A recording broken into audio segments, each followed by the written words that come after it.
Yeah, he wants to fix his mistake because he trusted that the king of worms, for Christ's sake. Yeah. Looking back, wrong animal to name yourself half of. Yeah, the King of Worms told me if I injected synthol into my biceps, I would look really, really good.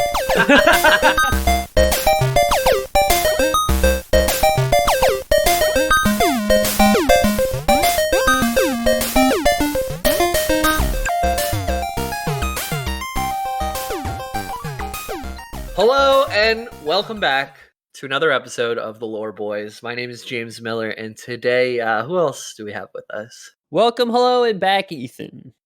Nice to meet you. Podcast listener. Hello and welcome. Peter O'Donohue, fresh off hate crime, but you didn't catch it, so never happened. Yeah, some might say. Yeah. If I can, I'm definitely editing out the beginning so they have no context. Oh, yeah, for sure the beginning is getting edited out. We're starting with that. I'm surprised you brought it back to that. Yeah. Here we are. Huh?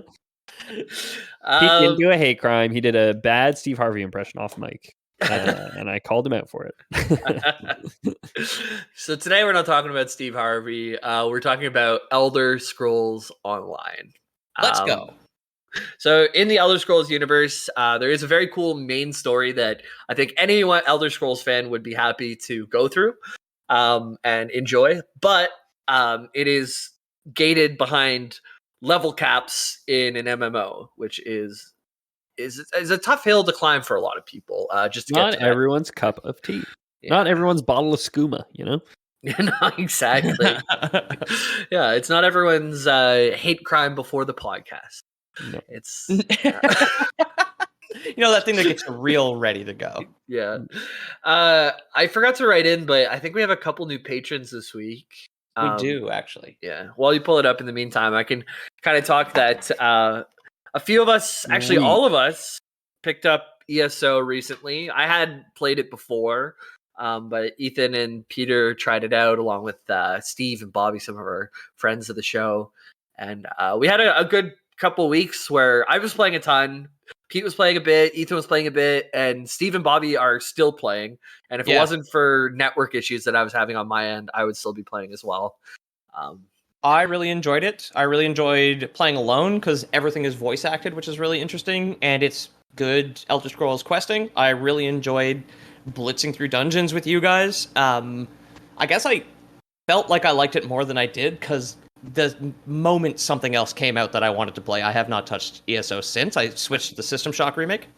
Yeah, I didn't enjoy it. I would say. I mean, I knew I wouldn't. I knew I wasn't in the mood for an MMO. I didn't dislike it, and like you, Pete, I had fun times playing. But I actually really got caught up in the same as you, where I wanted to play solo and experience Elder Scrolls and Tamriel and see the places and do the quests. But then I was like, I didn't want to do the quest by myself because questing alone in an MMO is really boring. So doing the dialogue and seeing the interactions was really cool. Then when it came down to kill 10 of these beetles and use them to lure out these things on the beach, I was like, holy fuck, I don't want to do this. You know? So it was this contrast of being really fun when we were playing together and just doing dungeons and stuff. But then anytime I had to do stuff on my own or what I wanted to do was just actually just quest in Elder Scrolls 6, and it's not that, obviously. The main quest and the prologue quest slightly more interesting than any old quest, but there is still going to be those MMO The things. prologue quest that we did, it is hard to do as a group because we're all talking in VC, and then you've got Alfred Molina as the voice actor trying to talk over Bobby and Steve. It's okay, this is different, but the prologue quests are very cool, I found. Was that Doc Ock, Alfred Molina? Yeah. There you go. There's a lot of conflicting stuff too. So one thing that the game does well, if you want to play with friends, is everybody feels like they're the same power level until they get to prestige 180, where you start to get stronger than the game, and that's where the content gets a lot harder too. But so that could be a positive because Ethan, who played once, and me, who've been playing all week, we could hop into a dungeon together. We were That's able cool. to play together, Which is it's cool, but at the same time, it feels like your gear doesn't do shit. Yeah, until nothing matters because it's just going to put you at the level that you need to be to beat everything. And I would say beat everything too easily, but then also I'm sure in some dungeons Or like with an MMO, like you just want to like grind through it, so you probably don't want it to be too hard and have to be engaged all the time. It's tough. Yeah. It's a tough balance to strike for sure. And I think the reason that they do that now is because like obviously it's been out for years and years and years, and like there's a ton of end game content. So like a lot of how they made World of Warcraft easier to level up to max level because they know that that's where people want to be and don't really care about the interim. I was always like, well, I do care about the interim, you know? Yeah. That's what I want to experience the world, right? Yeah. So yeah, and again, like it kind of goes against each other because an MMO is meant to be played together, but then all the story quests are solo dungeons. Yeah. A lot of the quests have times where you should be listening if you care about the lore. And if you're with a friend that listens faster or slower than you, then you're always waiting on each other. Yeah. They're talking. They don't care at all, and they're just like talking to you, and you're trying to hear the dialogue. And so there's a lot of, I feel like, conflicting interests going on in the game that kind of make for not the best experience. But if you want to play with your friends at any time, you can do that easily. And if you want to just experience some quests, there is quest overload too. We all talked about this outside the cast. If you just accept every quest that comes towards you, your quest log will become full and you'll have so many objectives that everything's confusing. So you almost have to just pick a quest, ignore fucking everything else, and just follow that quest till completion, and then choose your next quest, finish that. And it's not super well designed because maybe it's counterintuitive to MMOs, right? Like MMOs is always like grab all the quests and then you like look at your map, you're like, okay, how do I like maximize my routing here to like get them all done, which I always really enjoyed with World of Warcraft. We've talked about it before. How like there'll be a quest hub in town and there is a logical way to follow it, so you end up back at town with all your turn-ins and like before so like they have like there was a mod for World of Warcraft for a long time called Quest Helper, which just like it's waypoints to show you where to go. Before or when that was still a mod that you had to like download, like the base game didn't do that for you. And I used to like write guides for like the early levels on like how to optimize your leveling or whatever, because I really enjoyed that like routing aspect of like figuring out what's actually the best way to get all these done in order, you know. They have one now called Rested XP in the classic community, but it's you have to pay for it. So you pay for it, but it's this thing that pops up in the middle of your screen and it tells you exactly what to do, and it updates on the fly depending on what class you are. If you say no, I don't want to do this quest, or you accidentally skipped a quest, it'll like your GPS recalculating most optimal route, tell you the next place to go. And and it's very good Rested XP, but you have to pay for it, so a lot of people are pirating it. Anyways, all to say, people try and finish stuff very fast, and I'd say if you want to finish stuff fast in this game, get to max level. If you care like me about that stuff, don't care about your gear. Just look, if your main stat's Magicka, look for Magicka up, and then put that on. If it says Magicka down, ignore it. Same thing for stamina or whatever. And then just go fast until you get to CP 180. That's when the gear stops scaling. Then you start caring about collecting your sets and all the rest of it. Yeah, cool. Anyways, that's you want some patrons? That's min-max culture. We've got three great names today, and then one that just overshadows all the others. So we've got Abnormal Sky Burrito, great name. Cool.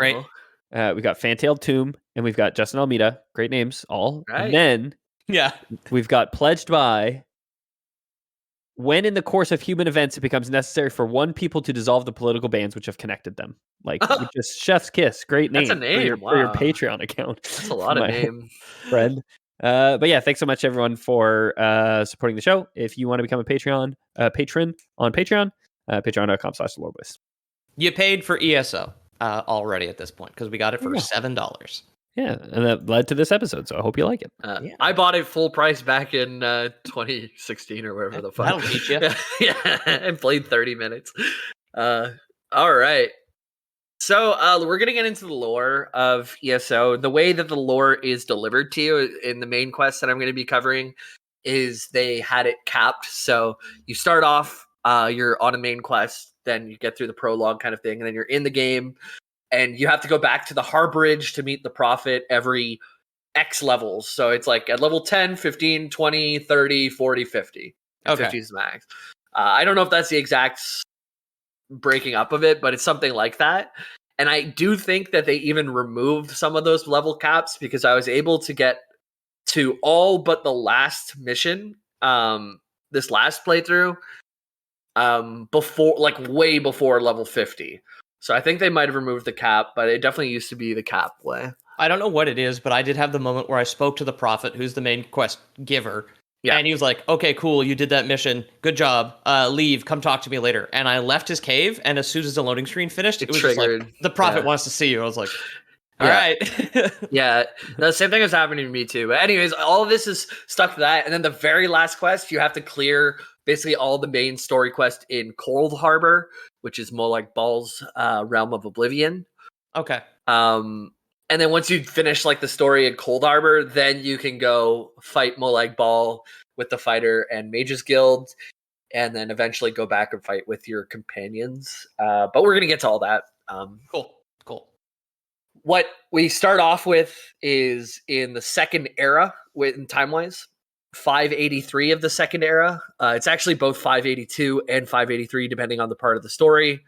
So we're currently in 583, but some of the DLCs were like 582, or some of the main game is 582, and some of the DLCs are 583. Okay, cool. So that's how the DLCs work in Skyrim too. It's like 4E201 is when Dawnguard happens.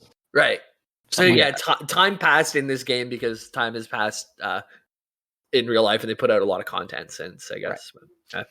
Yeah, the beginning of the fourth era is, or like, yeah, the end of Oblivion is the end of the third era, I think, right? Yeah, and then it's like 4E1 would be the year after that, which is when I think the Shivering Isles happens. Nice. I was hoping you guys knew that, and I'm glad you did. Oh, we know our Elder Scrolls do. Don't you fucking worry. Yeah. That was a nice thing about writing today. I wrote in about an hour right before the show, and I'd been listening to the lore all yesterday, so it was in my brain. I just had to vomit it out, and I'm like, oh, should I look up the details of this? Nah, I think the good boys will know it, so that's fine. Yeah. Our story starts 5 years before the beginning of the game, which is 583 or 582, and we know this because of some of the lore. The first emperor that would be on the throne in Cyrodiil for our time, which is 5 years before the game, is Emperor Leovic. If you are a gamer like me, who did a lot of dungeon grinding to get to max, you might remember in the Imperial Sewers in the Abyssal Depths, there is a boss named Emperor Leovic that turns into a giant flesh Atronarch at the end when you're fighting. Oh, cool. Okay. Cool. So, yeah, that's where he ends up. He ends up in the sewers, turning into a flesh monster. But for now, he is the emperor and sitting on the throne, and everything's cool. He's sitting in Cyrodiil. But he started, he said legalize it to DaedraA worship. Right. And someone named Varen Aquilaros, he's like not cool with that. So Varen, who we're going to talk a lot about his story. So if you are looking at it, try not to get too far ahead of us. Yeah. But he led a war party and he took the throne from Leovic. So Leovic, I think I have my first picture there is of Leovic, and the second picture is of Varen. Wait, where are the pictures? I just see a bunch of videos of toad sounds. I told you this, Ethan. Not to spam all the toad sounds because you're gonna bury the pictures. The one that got me out of that list of toad sounds, you have like 10 hours of toad sounds.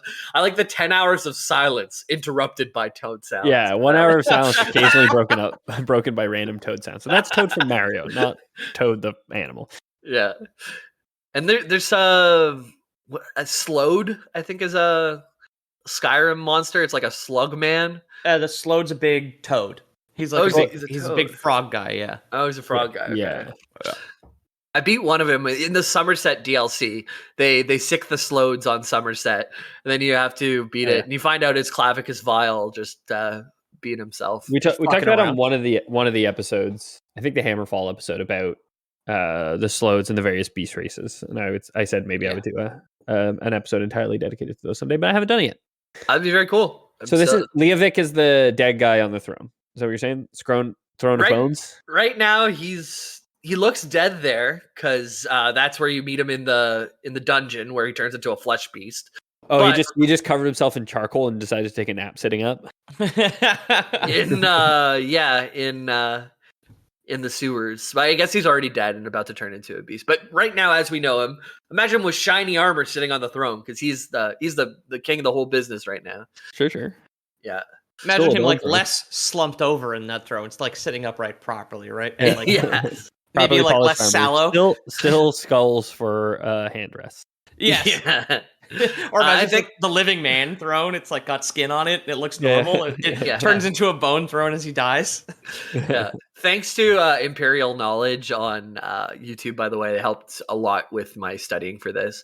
And some of the pictures I borrowed from the video as well, which as well the next one is what Tamriel looks like what Cyrodiil is lording over is not all of Tamriel. It's kind of 3 sections that are much smaller than yeah, it's the Oblivion map, and then there's like a little section up top which reaches up towards like through Skyrim towards the Daggerfall zone. Yeah. So that's what the kingdom looks like right now. So Varen, he comes over, he's like, stop it with the DaedraA worship, don't legalize it. That stuff sucks, man. So he led a war party through Cyrodiil, and he takes the throne from Leovic. So Leovic goes to the sewers, and he becomes the Bone Man that we get to know. To be fair, yeah, and then he becomes a skeleton at some point. We're unclear when. Yeah. To be fair, it's funny how it's like, oh yeah, legalize it, man. It's like weed is basically harmless, whereas like demons in Oblivion are just like, no, they can like totally fuck with the world, dude. Yeah. This isn't like legalizing hotboxing your like friend's mom's shower. It's just like, because it's not going to summon actual demons to cause chaos, right? Yeah, I don't know, man. That's what the news wants you to think, anyways. But Fair enough. I agree. Weed is bad and scary, and will make demons appear. I need to stop watching the mainstream Cyrodiil media. More like the lamestream Cyrodiil media. Once cannabis gets its dark anchors under your skin, then it's all over. Yeah. You'll be in Oblivion in no time. The Dank Harbor is trying to pull in all our snack foods through like Oblivion portals. So yeah, Emperor Leovic, 5 years before the start of ESO, he takes over Cyrodiil. He fights his way through because they're trying to legalize demons.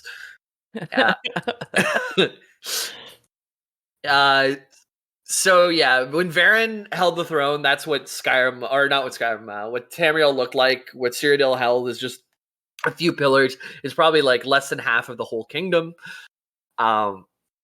Because the only time the whole kingdom had been united is when there's a Dragonborn on the throne. The last time this had happened was 400 years earlier. Okay.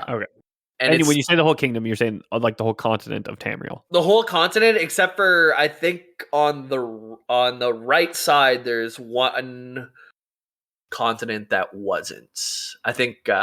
Well, there's a second continent somewhere in the ocean on the planet, but I don't remember what it's called. Or one province that wasn't. I don't know the exact. Morrowind, maybe. Yeah, I think it's Morrowind, actually. Yeah. So, anyways, but the last time when it was almost fully held was 400 years previous by a Dragonborn. And a Dragonborn is supposed to be the king, blessed by Akatosh, using the Amulet of Kings. Because let me get into it.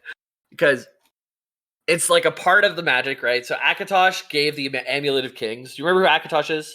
Yeah, he's like one of the he's like an ascended guy. Oh no, Tiber Septim is that guy. No, Akatosh is like the first dragon, the primary god. Right? Yeah. He's a god of time. I know that. Time is in there as well. He's the high god of the 9 divines. He's the top dog. Big god. Yeah. Like a Luvatar.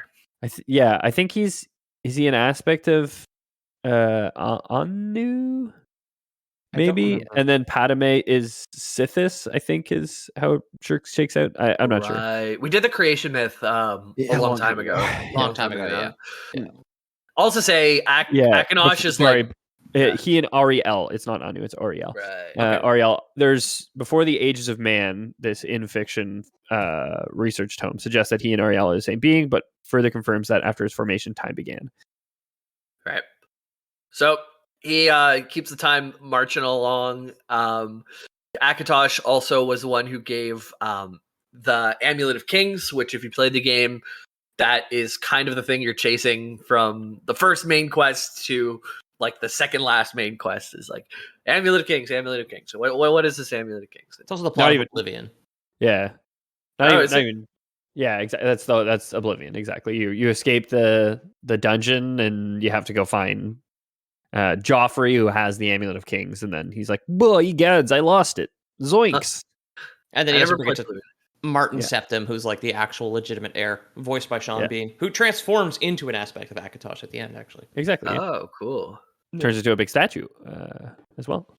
After So what the Amulet of Kings allows someone to do, specifically a Dragonborn, would be able to light the braziers in the Temple of One. The braziers? Yeah. Braziers. Yeah, the braziers. And along with the help of the Amulet of Kings, just flaming hot titties. Yeah, it's like breathing Cheeto dust, the flaming hot Cheeto dust on a woman's bra. Yeah, it's like the Amulet of Kings like undoes the latch on the back of the straps, so like only a true Dragonborn can take the bra off the big titty statue of the Imperial City. Yep.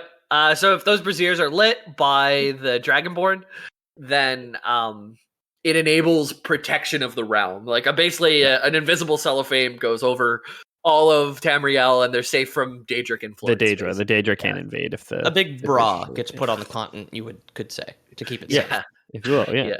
Keep everything orderly. Or would it be a bra on the Plains of Oblivion to keep them out? It catches all the anchors. Yeah. It's the underwire poking through. Yeah, so like I said, the Dragonborn, we need a Dragonborn, we need the Amulet of Kings, and that makes everything safe. Magic rock on a necklace, take a drink, I guess. Yeah. But Varen, who just took over the throne, like he was all against the Daedric worship, but he's not a Dragonborn. Neither was the previous guy, Leoric. But he had to do his best. So he marries Abner Tharn's daughter, Clivia Tharn. And she is the queen for pretty much all of Elder Scrolls Online while we're playing. Okay. Abner is like a huge political force. He's the head of the Elder Council. So this is like a really good idea for Varen to marry his daughter, because then he'll have influence over the Elder Council, which means meetings will go a whole lot easier as king, I guess. If eventually people disagree with you. Yeah. The Empress's descendant eventually becomes like the primary villain of the first Elder Scrolls game, Jagger Tharn. Oh, cool. Yeah, he's like the first main bad guy. It's either in Daggerfall or in Arena, the first one. But yeah, the Tharns are a very important family in the lore. Oh, that's very cool. Yeah. So overall, his rule is really shaky, Varen. Even though he has the Elder Council on his side, he is liked by his people. There's 2/3 of Cyrodiil fighting forces that are all still going to disagree. We have the Ebonheart Pact, Aldemary Dominion, and Daggerfall Covenant. So to make one happy is to make the other two mad, and it's a real hard time to be a good king. Yeah, I mean, who knew there was so much politics after you dethrone the previous emperor, right? Yeah, it's ridiculous. Yeah, conqueror king too. So like, it's not like he was born into this. He killed the last guy and took his job. So. But if he's not a Dragonborn and can't light the beacons, he can't undo the braziers, excuse me, or the braziers. Is he using like the Cyrodiilic lamestream media to lie to people about like incursions of Oblivion? Because he can't keep them out. No, well, they haven't fully invaded yet, actually. So this is still 5 years before the game. At this point, Molag Bal is not trying to get in. Okay, and right now we need a Dragonborn, or that's what Varen thinks. He's like, you know what, this will never last. I really need to find a Dragonborn or become a Dragonborn. Easy. And so the Amulet of Kings have been lost for hundreds of years, and there hadn't been a Dragonborn in about as much time. So Varen gets the crew together. It's like, we got to figure this out, for the better for the kingdom. Yeah. And these will be eventually known as the Five Companions. Right. Is there 5 classes in the base game? There wasn't when it came out. There's 5. There's 6 now that Necrom came out, I think. Yeah, it doesn't. It isn't the 5. It is. There's no parallel there. Okay, yeah. I was like, Yeah. maybe that's the canonical classes. It was like, No. yeah, there was the Dragon Knight who served him, and the Sorcerer who served him, and the In reality, it would be like 2 Dragon Knights, 2 Sorcerers, and an Emperor. Like Emperor class. It's gonna wait for that one to drop. Yeah. Yeah. So the 5 they get together. They're going to figure out the better of the kingdom. Is Emperor Vernacularos, Lyris Titanborn, Abner Tharn, Sai Sahan, and Mannimarco. And Mannimarco's a good guy at this point. Anyone who's played these games knows Mannimarco as the King of Worms, but this is way back before Oblivion, and he is okay guy at this point, or at least we think. Well, I mean, dude. Bad guy, just unrevealed bad guy, right? Exactly, yeah. Well, yeah, but if I'm the reader and I'm just at this point in time, he's cool guy right now. Exactly. Yeah. If Mannimarco was going to go buy a gun and get a background check, he is clear. at this point. There are no red flags, right? Yes, exactly. Yes, Okay, exactly. So Emperor, we've met a little bit. He doesn't like the DaedraA. He's a war conqueror. We have Lyris Titanborn, who's half giant. She is awesome. You get to play with her a lot. She's like a Nord half giant. And she is the protector of Varen. She's like her knight's hand or the sword of the king or whatever they call it in this world. Sure. The primary guardian. Yeah. Right. Yep. She drives him to go to school. Abner Tharn is a very powerful magic user. Also a very powerful political guy. His daughter is the queen. Queen, yeah, exactly. He is very unlikable. He's a dick to you, but he is true to his word, and he has morals, and he is a good guy. Okay. Deep down, just I feel arrogant. Arrogant. He'll talk down to you. If you didn't know something, he would scoff at you. He wouldn't explain it to you. He does bad things, but I feel that he is a good person at heart. Okay. Yeah. Okay. Sai Sahan, he's from the Red Guard. He is just like the warrior type. You meet him at a certain point after he's been tortured for like 2 years by Molag Bal, and you find out that this torture that they do is like how he's failed his people in past missions and stuff. And that's how to torture him, is not to hurt him because he's so fucking tough. It's to remind him of his failure to his people. Right. Yeah. It's the scars. They give him the scars on the inside, the ones that never truly heal. Yes, exactly. And then Mannimarco, who's a mysterious magician who is a really cool guy, and he must be really great. Also, no red flags on that guy? No red flags on him. So the 5 companions put their heads together. And who has an idea but Mannimarco? Mannimarco came up with a really cool idea. He knew of a secret ritual that only he knew about that would allow the Amulet of Kings to turn Varen into a Dragonborn. Okay. Cool. So easy peasy. Sounds good. Sounds promising. Yeah, you get the necklace, you get the infinite peace glitch, and you get out of here. It's easy peasy, yeah. And you can absorb dragon souls should you want to, which is also very cool. Yeah, very cool. You gotta put a bucket on Akatosh's head, and then you slip the Amulet of Kings off. Yeah, you could steal his soul right out of his body too. That he's just like a skeleton with a bucket on its head. It like completely burns away. So they have to find the Amulet of Kings at this point. And no one knows where it is, and it takes 2 in-game years for the 5 companions to find the Amulet of Kings. They don't specify exactly where it was found, but just that it was a big deal to get a hold of it. Okay. Yeah. So they bring it home. They set up the ritual all to Mannimarco's specifications, and who would have guessed Mannimarco was lying? Yeah. Sorry, Manny. How much pig's blood did you say we needed? Because like 15 gallons feels like a lot for a ritual like this. And we had to take the pigs from the farmers against their will too. Yeah. Stolen pig's blood. Just a little weird. Yeah. What are these black crystals for? What are these black crystals for again? So strange. I don't know. It's just like, hey, dude, you did the research. You're the magic guy. You know this stuff. Honestly, I'm fucking hopeless with this stuff, honestly. Just like, it just seems a little weird. I just like, it's strange, yeah. Yeah. The human finger bones we showed up with, they go in this star pattern with the circle around it. Yeah. Okay. Cool. We pin the lamb to the door outside the room, like just like pin it up there. Okay. So strange. Yeah. Making little Blair Witch like Dreamcatcher things, Oh, just, like, asking questions. Yeah. So it didn't turn anyone into a dragonborn when they did the ritual. It tore open the barriers between Nirn and Oblivion. And it turns out that Mannimarco is working with the Daedric Prince of Schemes, Molag Bal. So Molag Bal, you meet in Skyrim, in an abandoned house. You go down and you have to like kill a guy just to get his to get his mace. Yeah, and the mace recharges soul stones. I think it charges stamina. Soul stones. I played yesterday. Okay. Yeah. It's got soul capture on it for the yeah.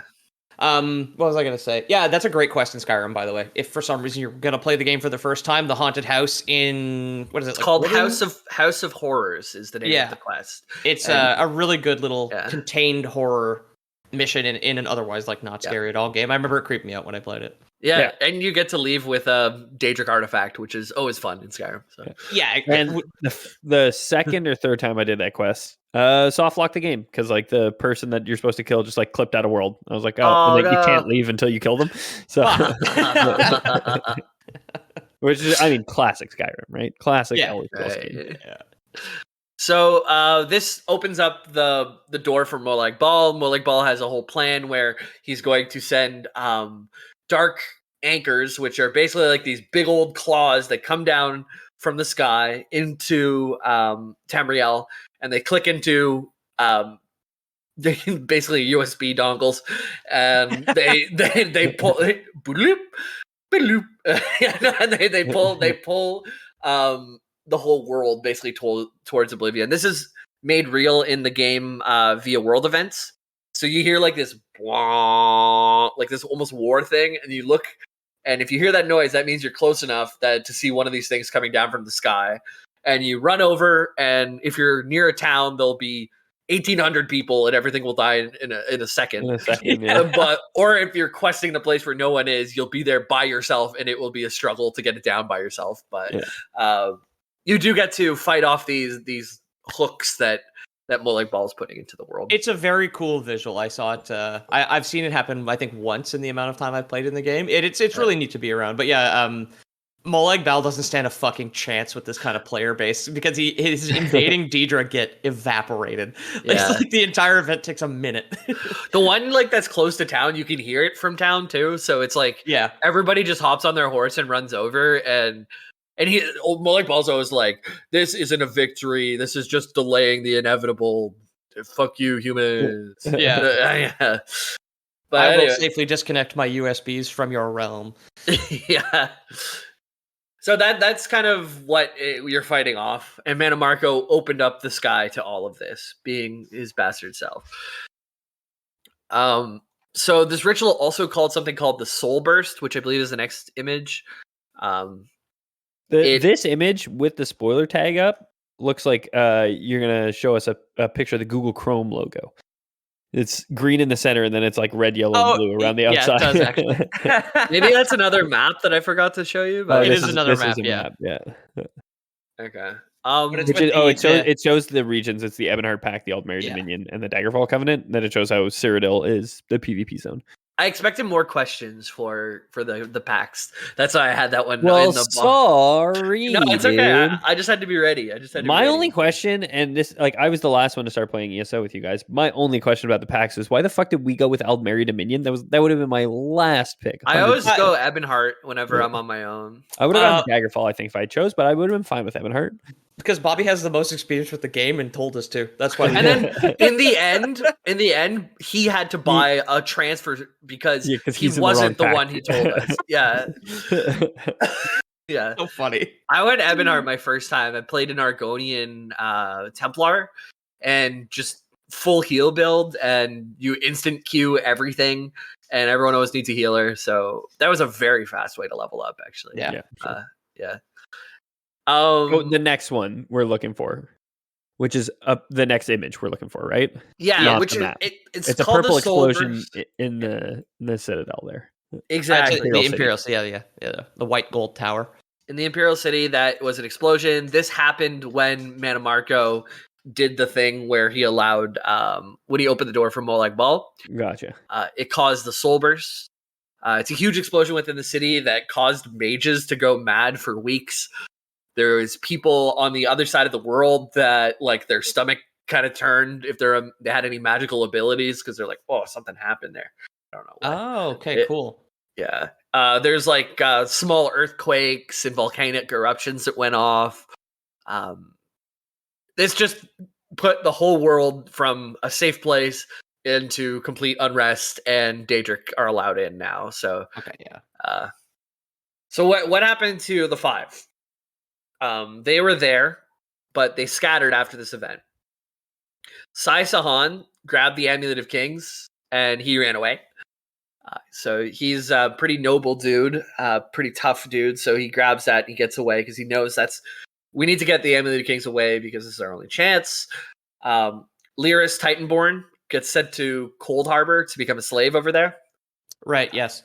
Yeah, because in the beginning of the game, she's the one who lets you out of your cage and stuff, but we'll get to why that happens.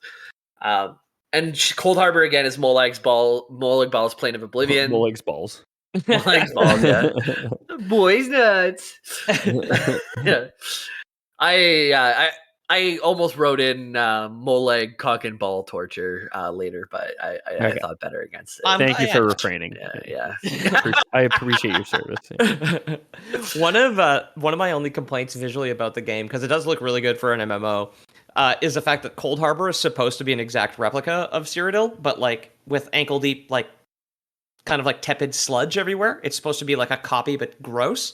Whereas in ESO, it's just like kind of standard spooky demon realm. Like there's like horns coming out of the walls and shit. If you like continued the quest, you might like it because at a certain point, you do get to break through with the Fighters Guild, and you have to clear out a city in Cold Harbor that becomes your bastion within Cold Harbor, and you have a town. Okay. In Cold Harbor that you're based out of. That's really neat. Yeah. Yeah, I've only got 30 hours in the game, and most of it was multiplayer with you guys, so I'm not that far in the story. That's a cool plot point. Again, good writing. Worth the money you pay for it, man. Get it on sale if you're listening. Yep. So, so we have Sai Sahan. He fucks up with the Amulet of Kings. Lyris goes to Cold Harbor. Abner Tharn, being the kind of arrogant opportunist that he is, he sides with Mannimarco to keep his daughter safe and on the throne.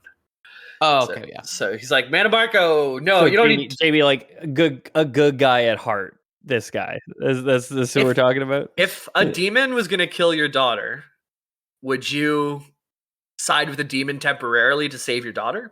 You have a daughter. Think about it. If I had taken an oath to be some sort I of wouldn't think you're a bad guy if you went to save your daughter, is all I'm saying. I mean, I guess just like if we're looking at him through the lens of history, not on a personal level, I think he's a bad guy for selling out the realm, right? Yeah, he ends up like helping you, the Vestige, the player, later on to basically take it back from Mannimarco. Okay. But at the time, right now, I can see how he on the surface looks like a bad guy, but I can see why you'd want to save your daughter and stuff. Sure. Yeah. Sure. It ends up really not helping his daughter, by the way. I'm sure it doesn't. Yeah. We don't negotiate with demons. Years. Yeah.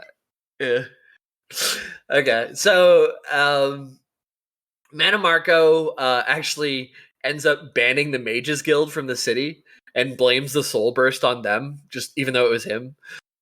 But he didn't want the smart ones poking around too much near the throne, you know. Yeah, that's fair. I mean, that's classic like fascist demon or like fascist mastermind serving the Lord of Demons gaslighting, right? Like that's what the lamestream Cyrodiil media would be pushing. That's the narrative that they would be pushing, right? Well, yeah, it's just like I did this thing. Reading is now illegal. And like no one can ever investigate, right? Yeah, like, exactly. I did a terrorism. Now you're not allowed to learn. So the current setup is we got Clivia Tharn on the throne and Mannimarco and Abner whispering into both of her ears behind the scenes and kind of making things happen. So Everything I've decided to do and side with the villain is bad for you. Don't listen to him.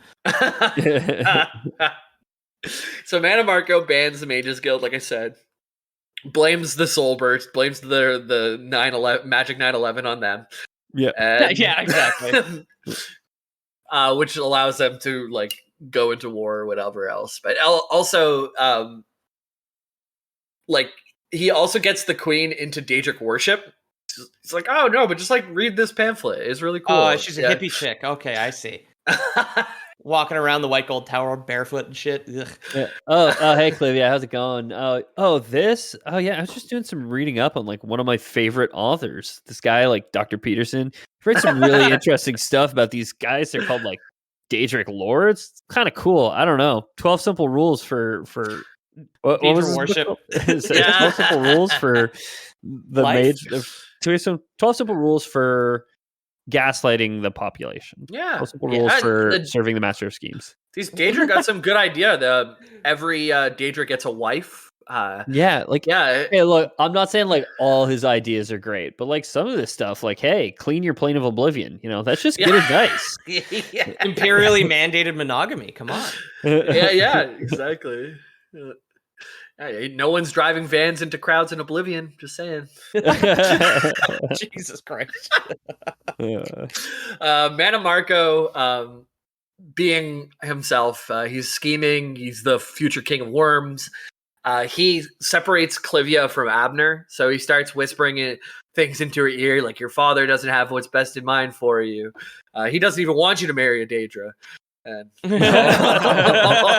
this stuff. Yeah, that's actually he how, doesn't like, real think you cults should operate. have a sexy incubus consort. Okay, like that's him, and not me. I'm your friend, Clivia. Come on, like, we go way back. And eventually, Mannimarco also starts to drive in between all of Abner's political relationships. So, of course, he basically makes Abner, who had his daughter on the throne, in charge of the Elder Council, basically lose his daughter and lose all of his influence within Tamriel. I've got this compound out in Black Marsh. There's no plumbing yet, but like I get to fuck everybody's wife, and you should join me. It'd be great. Come on. Yeah. You'd be such a hit there, Clivia. Honestly, at the compound. Yeah.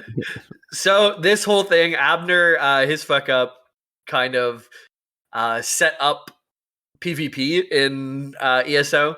Because when he sided with Mannimarco, Clivia went mad and started sending invasions into neighboring provinces, like almost without sense. Like she would just charge in. And this causes the Three Banners War, which is the canon reason for ESO PvP, especially in Cyrodiil, where you have the three banners all fighting for Cyrodiil in the middle. Okay.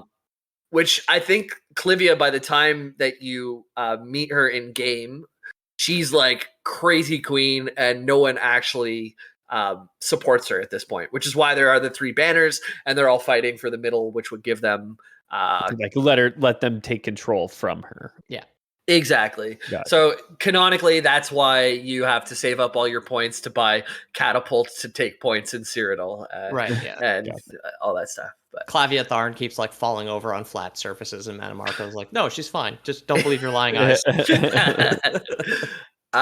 So actually, we'll come back with some lore on a mystery prophet man after the break. A mysterious old man awoke near the Moth Priest's temple. What? Yep. Where am I? What are all these bugs doing here? What is that scroll? Why are all these blind people around?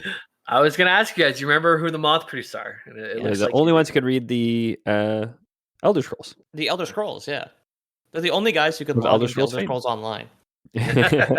The only people who can read the EULA. Yeah. Go blind. Yeah, so prophecy is foretold of a hero who could agree to the terms. Thou shalt not name your character Gay Agenda. No kidding. All right. So yeah, these Moth Priests took this old raggedy man who woke up outside their temple. They nursed him back to health. And to their surprise, the old man could not only read the Elder Scrolls, he could read them better than any normal man could. He had That's strange. Absolute clarity. Right, yeah. Because there's no writing on them per se. They contain like all past, present, and futures, right? Like within them. Yeah, Something like that. Well, the scrolls took his eyesight, so I don't. It's less about the writing on it, and more about the magic of the scrolls, I think. Because the Elder Scrolls are very much like a vibes thing. Yeah, you can read. You can read it without eyes, still. Yeah, yeah. Or it's like what's his name? Paul Atreides, like the Golden Path. Like he can see the future. And exactly. Like that, right? Yeah. He was able to see that the Soulburst was the beginning of a calamity that would come to Tamriel. Probably didn't need to go blind for that. No. Looking like the magic 9/11 as we named it, and just be like, oh, this is not going to bode well for the next 30 years. Yeah. Mannimarco's going to set up the Patriot Act, and it's only going to get worse from there. Yeah, he was able to see that the Soulburst is the beginning of the calamity that would come to Tamriel. And all the souls who died in the Soulburst, they weren't able to get to their version of heaven.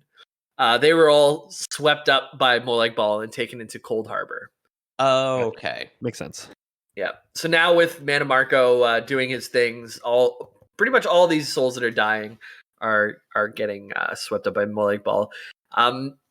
This is Lore Boys canon. Your character might have been hit by the Soulburst. Oh no, he isn't. He namely isn't. Never mind. Hold on. Okay, Mannimarco, I take Walking it back. back that Lore Boys canon. That's the beautiful thing about Lore Boys canon is we can giveth and we can taketh away whenever the fuck we want. I think I remember. I'm gonna rewrote Lore Boys canon that later when I'm absolutely sure, but I think there might be something that contradicts it later. Jamie's right hand may once again giveth. So, so Mannimarco, he's just building his power over the Empire. He's pushed Abner out. He's gained full control over his daughter. And he wants to keep opening the way for Molag Bal to send his giant anchors into NirnThe to pull it into oblivion. Okay. But the prophecy also told of a soulless hero who would become the brightest of the 5 companions and would stop the calamity and stop Molag Bal. Guess who that might be, guys? Is it the old man or is it you, the player? It is you, the player. Oh. And you end up replacing Mannimarco in the 5 companions. Okay. He's not in it anymore. Yeah. I was going to say, how do you be one of the 5 companions, man? Yeah. It's like replacing one of the sisters on Charmed. They don't have the power of 3 anymore until the Charmed MMO comes out. Yeah. Sure. And then you're semi-charmed. Like a semi-charmed kind of like, baby. You know that song's about crystal meth? Yeah. What is? I think we realized that on a bonus or something one day. Semi-charmed kind of life. He like in one part, he's like, crystal meth is gonna want to do. Yeah. It's a song about crystal meth, yeah, and being addicted to it. Yeah. Baby, I want something else. Maybe like a little meth or something. Yeah. They do the goodbye thing like the kids in Sound of Music, going up the stairs. Goodbye. Oh yeah. The sky was gold. It was rose. I was taking sips of it through my nose, and I wish I could get back there, someplace back there, smiling in the pictures you would take. Doing crystal meth will lift you up until you break. It won't stop. I won't come down. I keep stock with a TikTok rhythm. A bump for the drop, and then I bumped up. I took the hit that I was given. Then I bumped again. Then I bumped again. I said, "How do I get back there?" Yep. So we follow the prophecy. We stay away from the crystal meth. And is the Ambient of Kings made of crystal meth? I wouldn't put it past it. It's a big crystal. Meth. Yeah. Makes time fly. The prophet was arrested by Mannimarco. Because after a while, the prophet's like, "Hey, Mannimarco's bad. He's with Molag Bal. Listen to me. I'm a blind man. I know what's going to come. Hear ye. New despotic ruler, not good for the nation." It's a completely blank scroll out in front of him because he's blind. Yep. Yeah. Extra, read all about it. Blind man in cave says ruler's bad. Necromancer despot says it's not true. So Mannimarco, being a very powerful necromancer, he grabs the prophet and he keeps the prophet prisoner in guess where, but Cold Harbor. Cold Harbor.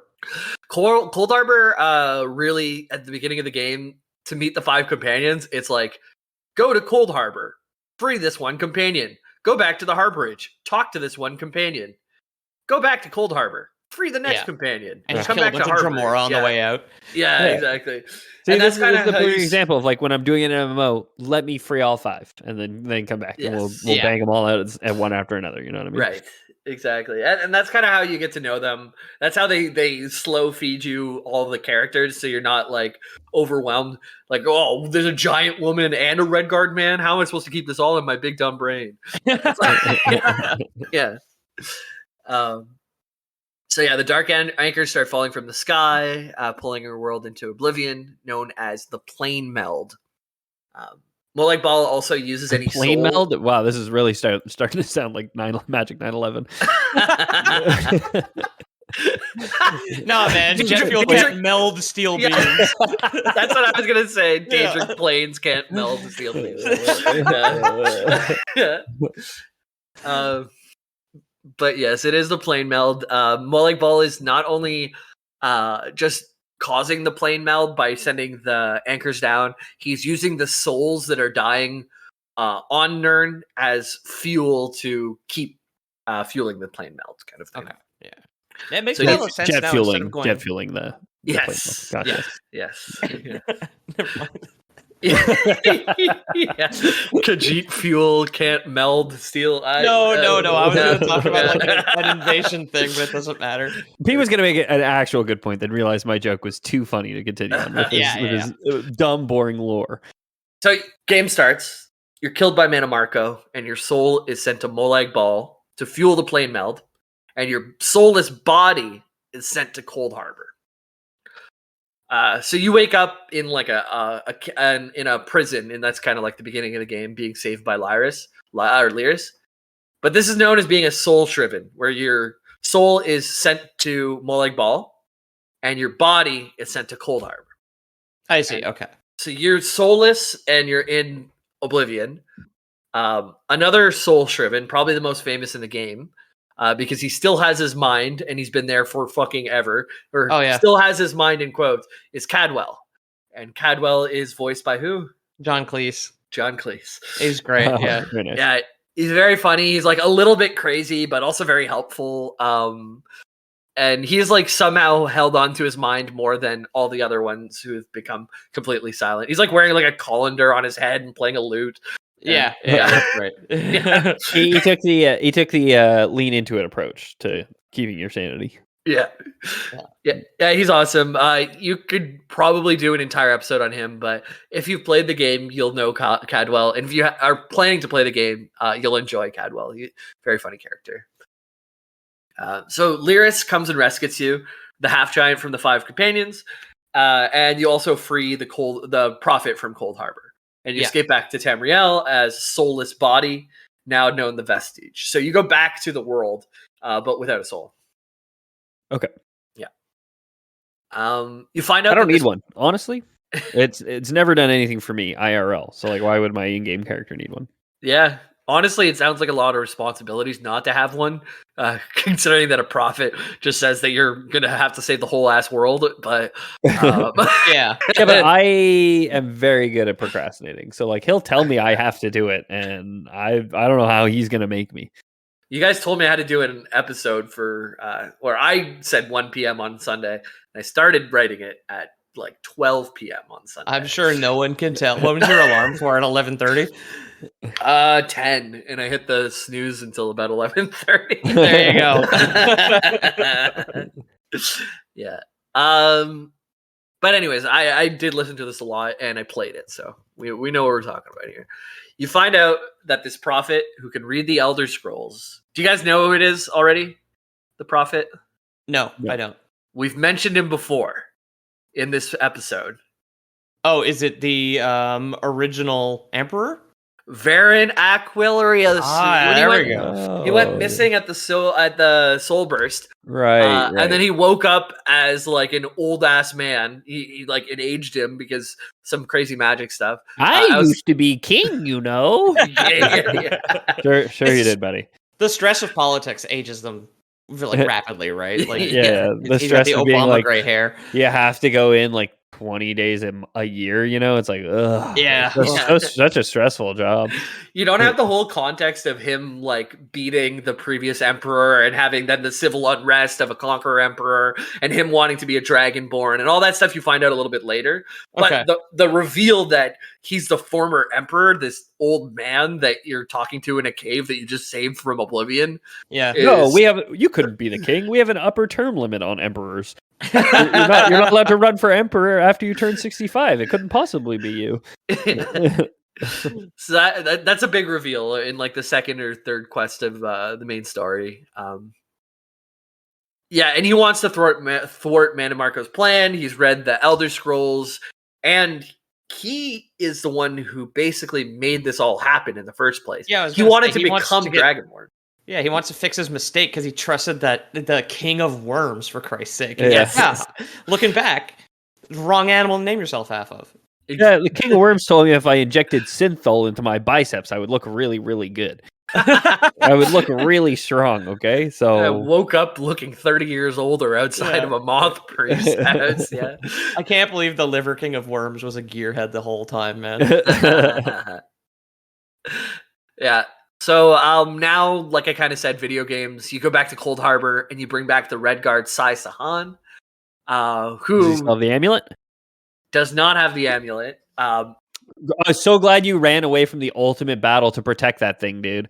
Yeah. So glad that was your choice, and now it's just fucking gone. Yeah, great moves. But he hid it at least. So Mannimarco doesn't have it either. It's under a pot at the front door. Yeah. He'd been tortured for 2 years by Molag Bal himself to find the location of the Amulet King. So this guy's pretty tough. He took 2 years of DaedraA Prince torture and didn't give it up. Okay. He's cool too. He has his own storyline. If you're able to play, every province in the game has a storyline, which is usually between 5 and 8 quests. Okay, cool. And he's a Red Guard, so maybe it's in the Red Guard area, but I know that there's a lot more about him that I don't know yet. And he ends up working for... Dude, talking to Synthol, this guy's yoked to hell. He's big, eh? Holy moly. I posted him last week because you posted someone of... I do recognize this photo now that you mention it. Yeah, you posted someone in Warhammer universe, and I was like, oh, it reminds me of Sai Sahan. I think it was Jagatai Khan, yeah. Yeah, here we go. Anyway, Sai Sahan, super cool character. You end up like helping him to kill a dragon in Skyrim at one point. Oh yeah. Yeah, you get to do a bunch of cool shit with him. I don't remember him in Skyrim. Well, no, in Skyrim, not the game Skyrim, the location. Oh, in the Skyrim. province. Okay. Yeah, in the province. I was gonna say he would have been dead for centuries at the time of Skyrim. Yeah. In Western Skyrim, where you don't even have all the same cities, you have Riften, you have Solitude, you have. Wait, what? That's Cyrodiil. No, that's Skyrim. Riften? Oh, what am I thinking of? I'm thinking of Leyawiin instead of Riften. Right. Don't know why, but I am. Yeah, there's only like 3 or 4 of the cities that you would encounter in Skyrim because Skyrim's much, much later. But it's cool to see the cities like hundreds of years earlier, where you can go to the Ratway and stuff like that in Riften. And oh, cool. Okay. Yeah. But anyways, all this cool stuff. Like, if you just want to be a tourist in Tamriel, ESO is very good for that. Just don't get overwhelmed by the million quests. Try not to. Yeah, just you got to focus on what you're doing, and then that's it. Yeah, that was my mistake. Yeah. Well, it's your mistake, but knowing how games normally work, it's just different. This, I guess. But, yeah, exactly. Yeah. Yeah. So they get Sai Sahan back. They got Vernacularis, they've got you, they've got Lyris, and Abner Tharn. And Abner Tharn all together. And they find out that there's a ritual that can give a soulless body ultimate power within Oblivion if a life is sacrificed for that power, along with having control of the Amulet of Kings. So if they get the Amulet of Kings, and one of them is willing to kill themselves for you, the Vestige, you can become Super Saiyan and beat Molag Bal. Okay, cool. And Molag Bal could, he won't die, but he'll, like in Skyrim, he'll be injured enough that we can kick him down the timeline and we don't have to worry about him for a little while. So So yeah, this is the plan now. We gotta find the Amulet of Kings, and someone's gonna have to give themselves up for you, the Vestige. So who could do it? We need Abner Tharn to be our caster for this. Well, I can't kill myself. I'm too important for the plan. That's exactly his reasoning, and he has to do all the magic side of things. But he's like, but Saisahan, Varen, and Lyris, one of you must you could kill yourselves. Yeah. I did do the ritual from the outside. It's like, could you just show someone else how to do it? No. No, I can't. One of you will have to kill yourselves. The rest will have to get some pig's blood. A lot of pig's blood. Right. So, video games happens. You find the Amulet of Kings. You go end up. Saisahan tells you where it's hidden, and he even doesn't fully remember because he's been tortured mentally for 2 years straight. So you have to do some clues. You eventually find it. Video games happen. Not a lot of lower points there, but Mannimarco ends up following you and using you as like just being like, oh yeah, well lead me right to it then. And he goes and he steals the Amulet of Kings, and he tries to usurp Molag Bal. So he's going for the boss's chair. Yeah. Oh, okay. We talked about this, and this is where I would use the Molag cock and ball torture Mannimarco for you get to see in game that Mannimarco gets caught out, and he's made an example of because he's just tortured for centuries. Right. Yeah. This is what happens when you try and take the boss's chair. This always happens with the Daedric princes. It's the same plot in the Her-bae-us Mora expansion in Skyrim. The first Dragonborn, Mirak, is gonna betray him, and then he gets stabbed in the back and killed by Her-bae-us Mora, who's like, don't you think I'm like the Daedric Prince of Knowledge? You think I didn't know you were doing this? Can just appear anywhere with a bunch of eyes and tentacles. Yeah, exactly. Yeah. So we end up fighting back against Mannimarco and somehow getting the Amulet of Kings back. I don't remember the exact detail there, but anyways, you end up with the Amulet of Kings. Mannimarco ends up being tortured for centuries. Can they not kill him instead of having someone sacrifice themselves? Maybe, but that is not how it plays out. I guess Molag Bal gets him back within his realm for torture, and you can't steal him back or something. But yeah, okay. For some reason, unexplained, it has to be one of those three, and it's your choice as a gamer to choose one of those three when you fight Molag Bal in the end. Who did you choose? I didn't finish it this time. Okay. But I'll tell you why it should be Varen later. So we have to. Right now, we have the Amulet of Kings. We have the idea, but we're still overwhelmed by all these demons and stuff. We can't just waltz into Cold Harbor and make it happen. So we need some support. So we go to the Mages Guild and the Fighters Guild. We get them on our side because video games, you have to do that. But then the Alliance is split into 3 banners. So politically, the Mages Guild and Fighters Guild can't appear to be helping one of the banners, or else the other 2 banners will turn against them. Oh, okay. So now you have to get all 3 banners to agree to let the Mages Guild or Fighters Guild help you. I'm just going to borrow them. I know they did 9/11. I just need to borrow them. Look, it's my weekend with the Mages Guild, okay? No, you can't take them to Cold Harbor. So I don't care if you already bought the tickets, okay? Yeah. No, you can't take them to Cold Harbor. They're staying with me this weekend. Whose voice is that behind you? Is that the Fighters Guild? Is the Fighters Guild in here? Put them on the phone. Put them on the phone. Extra context too, like the 5 companions, nobody knows Varen's alive because he's hidden as the prophet and he doesn't look anything like himself. And the general public think or have their own ideas on whether one of the 4 companions killed him. Not that he ran away during the Soulburst. Some people think that Mannimarco killed him. Some people think Lyris, his own guard, killed him. Some people think Saisahan killed him. So all these people don't have a lot of favor. But it's your job as the Vestige to kind of you get all 3 faction leaders together on an island. And this is a main quest. Throw a knife into the middle of them. Basically, there's like a strong Nord, and then there's like another guy who's like more tactful, and like another guy who's just complaining all the time. And to get these 3 people to agree, it's impossible. So you start trying to talk. They all go to their separate camps, one in the north, one in the east and the west. And then Molag Bal decides to open up a bunch of portals and attack because all of the world's leaders are in the exact same place. Sure, Okay, of course, yeah. Yeah. But you, as the player, go to each individual camp, fight back a giant monster, and then close their portals. And then you can say, well, see, told ya, Molag Bal's a real big issue. We gotta fucking fix this, guys. And they say, well, we won't give you our forces, but we'll let you take the Fighters Guild. So, Oh, okay. yeah. All right. Yeah. So we get permission to take the Fighters Guild, and I think the Mages Guild as well for some help with some of the casting. And you have everyone you need. Then there's like another person who you've met throughout the game who reveals to be not a servant, but the god known as Meridia. Oh, cool. And she says she's going to help too.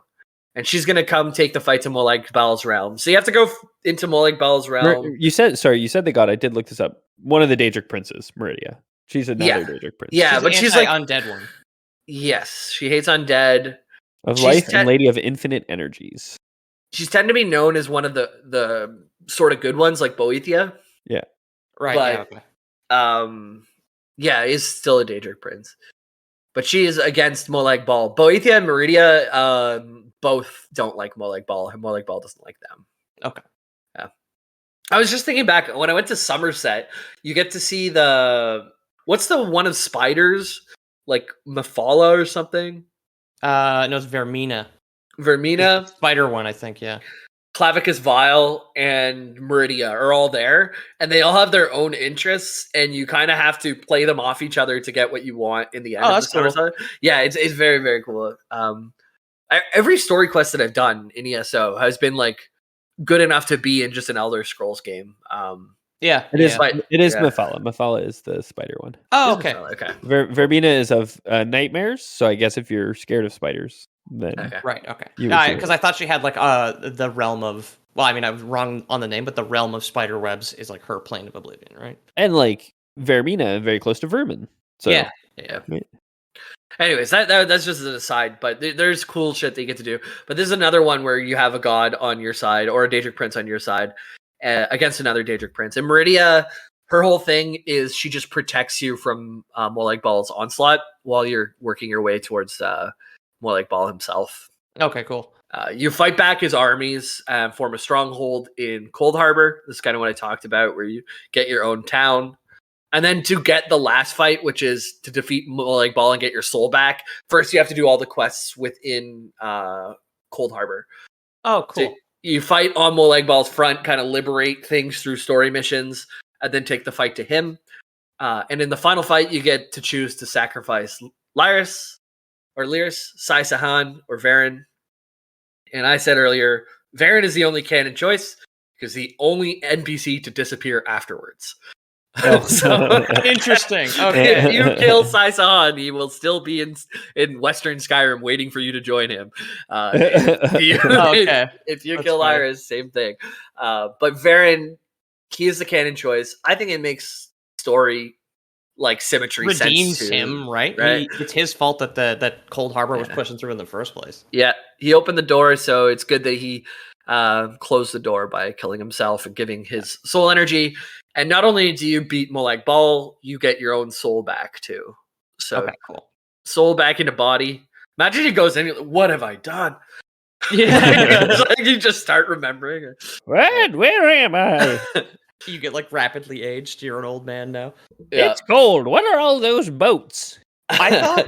I thought that it would be like, no, we have the true emperor. He's right here. And you pointed at an old man who looks nothing like the man they recognize. It's like, what the fuck are you talking about? He's just like a hobo that you picked up off the street. Yeah.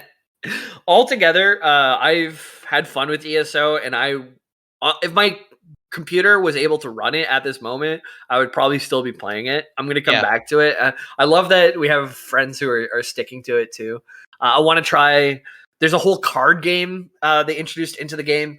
And like there's daily stuff you can do, like your daily dungeon, your daily PvP, and your daily card game.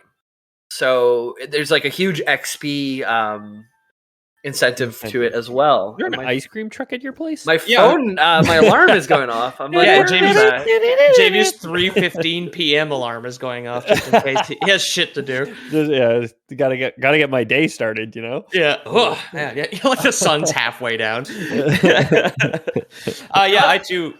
I liked a lot of I've had this phone or that alarm on my phone for like a month, and I haven't needed it, and I always just silence it at 3 p.m. and don't remove it. God. Here we are. What a life you live, my friend. This is the first time it's interrupted anything. Yeah. Well, that's good. Anyways, ESO, super fun. Quests are good. If you don't like MMOs, I get it. You listen to this, so you don't have to play it. I don't like MMOs, but I enjoy the time I spent with it, so. Yeah, I mean, listening to this, I'm like, I want to like it, but I know I would pick it up and I'd be like, having a lot of time to play is a big thing too, because there is a million and one things to do, and it can be if you feel like you're never gonna really dive in or whatever, it could be like, well, why should I even like put the 1 hour in if I'm not gonna put the 800 hours? Yeah, I would be trying to blitz just the main quest, and I would be worried that there'd be too much like, go here and get this before I can tell you the next thing you like in the story that you need to know, you know? Yeah. That's been it. We got a huge amount of people join after the last time Discord shout out. So I'm going to shout it out first this time. Come join the Discord. There's games, things to gaming nights. People are chatting, pet pics, food pics, sharing music, sharing art that we do, sharing each other's streams, talking about sports even.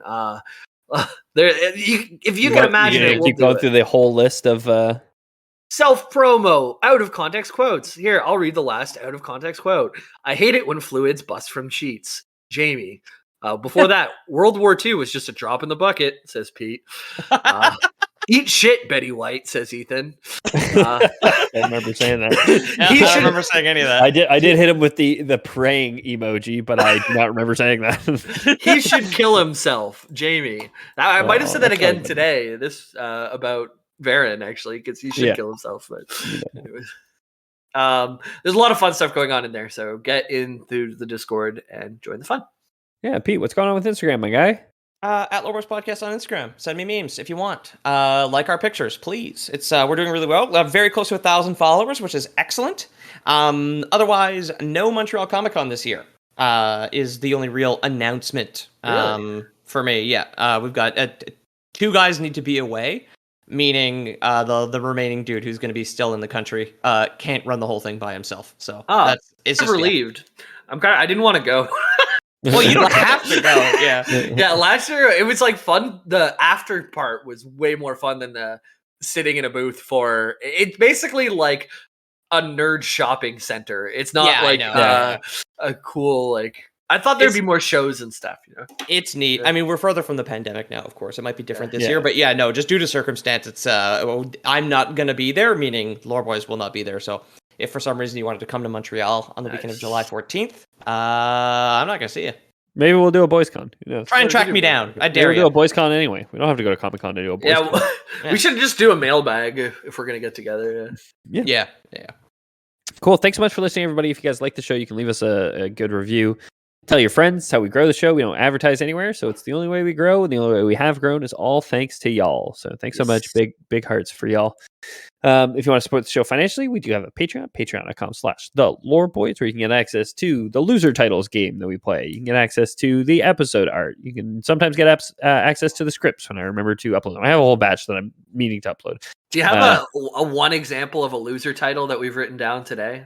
Yeah, I got one from the bonus content, which is Pete's past his Puda phase, and if you can hear that ahead of the episode release and announcement, and know that we were talking about the Elder Scrolls, specifically about Molag Bal and Mannimarco, then you must be blind and looking at a moth scroll. Am I right? Yeah, exactly. Then you get the huge bonus points. It's all, there's no prizes. We play for nothing. Some is it Mr. Avocado or Jodo that's keeping track of the scores these days? Yeah, it was neither them and somebody else by the community. So thanks to whoever is actually running the scores, but. I think it's Mr. Avocado Man. But yeah, it's a lot of fun. I think people really, really enjoy it, and we enjoy writing them down and talking about them after the show. So it's patreon.com/loreboys if you want to get into that. Now, if you don't trust Patreon and you do want to support the show, we of course it's been a bit of a schism. Obviously, Thomas, who was the head of the Lore Boys for a long time, is no longer working at Lore Boys Inc. Obviously, so well, he's gone crazy. Of course, he did make some promises to some people that he probably shouldn't have.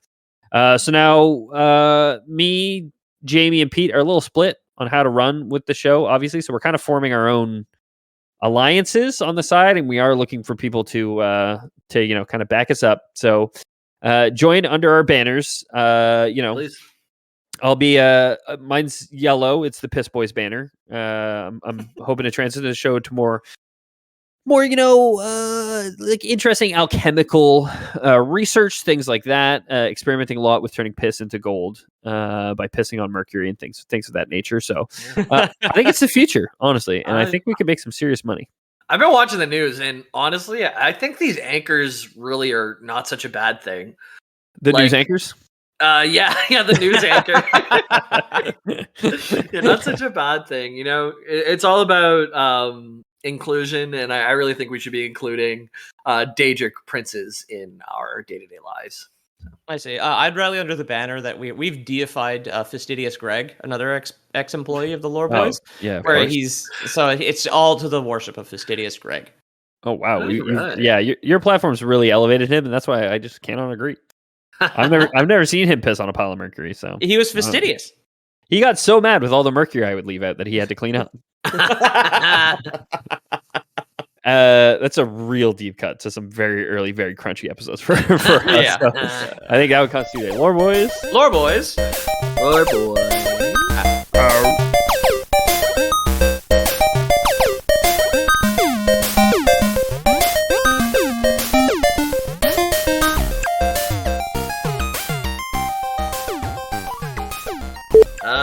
All right. Oh my god. Someone make a note. I'm gonna take out this whole little part. I'm struggling. Jesus Christ, dude. It's my thing fell off. Yeah, very much. I can't hold all these limes moment. I'm just like, oh no. Yeah, my mouse is not plugged in, and then it did become a problem because I couldn't look at my script properly. Okay, here we go.